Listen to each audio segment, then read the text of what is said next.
મારું નામ રવિભાઈ છે। હું છેલ્લા 5 વર્ષથી મીઠાનો ધંધો કરું છું અને છેલ્લા 4-5 વર્ષથી અમને કમોસમી વરસાદના કારણે નુકસાની વેઠવી પડે છે।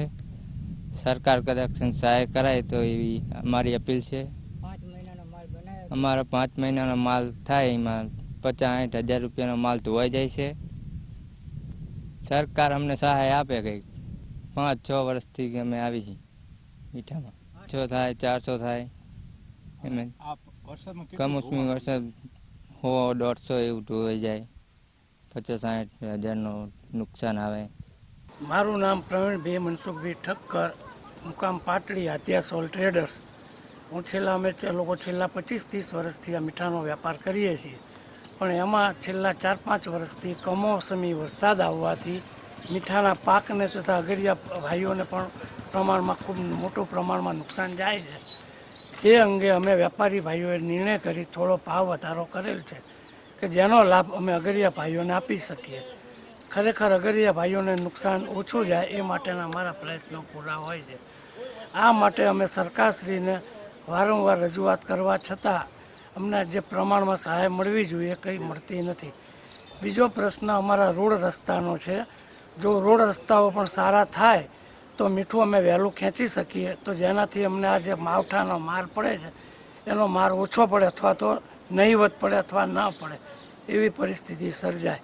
તો સરકારશ્રીને અમારી નમ્ર વિનંતી છે કે અમને રોડ રસ્તાનો કામ કરી આપે તો અમને આમાં ઘણી રાહત થાય અને આ અંગે અમે સરકારશ્રીને વારંવાર રજૂઆતો કરેલ છે। તો આપના માધ્યમથી આપ રજૂઆત કરો એ અમારી આપને નમ્ર વિનંતી છે। તાજેતરમાં મારું નામ હિંગોરભાઈ જીવાભાઈ રબારી, ખારાગોડા આયોડાઇઝ સોલ્ટ મેન્યુફેક્ચરના પૂર્વ પ્રમુખ।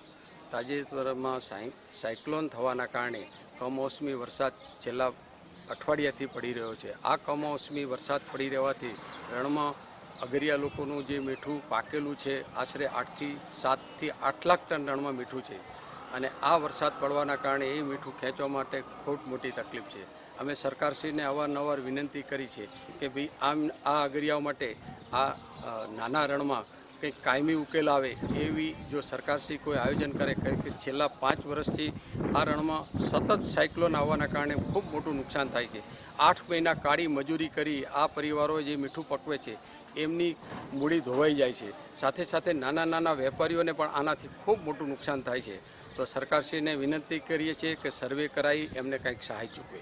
કેટલો પરિવાર આના ઉપર નપતા હોય છે? રણમાં મીઠું પકવતા પરિવારો આશરે 2500 છે અને તે સિવાય આની સાથે ગામના આજથી 10થી 15 હજાર લોકો જે નાની મોટી રોજીરોટી કરે છે, ટ્રાન્સપોર્ટ વ્યવસાય સાથે, લોડિંગ વ્યવસાય સાથે, આ રીતે અનેક રીતે સંકળાયેલો બહુ મોટો વ્યવસાય છે અને આ વ્યવસાયના કારણે આ વિસ્તાર ખૂબ સારી રીતે ડેવલપ થઈ રહ્યો છે। પણ સરકારશ્રી આ બાજુ થોડું ધ્યાન ઓછું આપે છે। તો અમારી વિનંતી છે કે સરકારશ્રી વિશેષ રૂપે આ લોકોને ધ્યાન આપી એમને ટેકાના ભાવનું જો મીઠાનું આયોજન કરવામાં આવે અથવા એમને જે કંઈ હાલમાં માનો કે સોલાર સબસિડી આપવામાં આવી છે એમ કોઈ અનેક સેવાકીય પ્રવૃત્તિઓનું અનુદાન કરે તો પણ એ અગરિયાઓને ફાયદો થઈ શકે એમ। કેટલું મીઠું ઉત્પાદન થતું હોય છે, કયા જાતું હોય છે? આ વિસ્તારમાં મીઠું લગભગ 15થી 17 લાખ ટન આપણા સુરેન્દ્રનગર જિલ્લાના એરિયામાં થાય છે।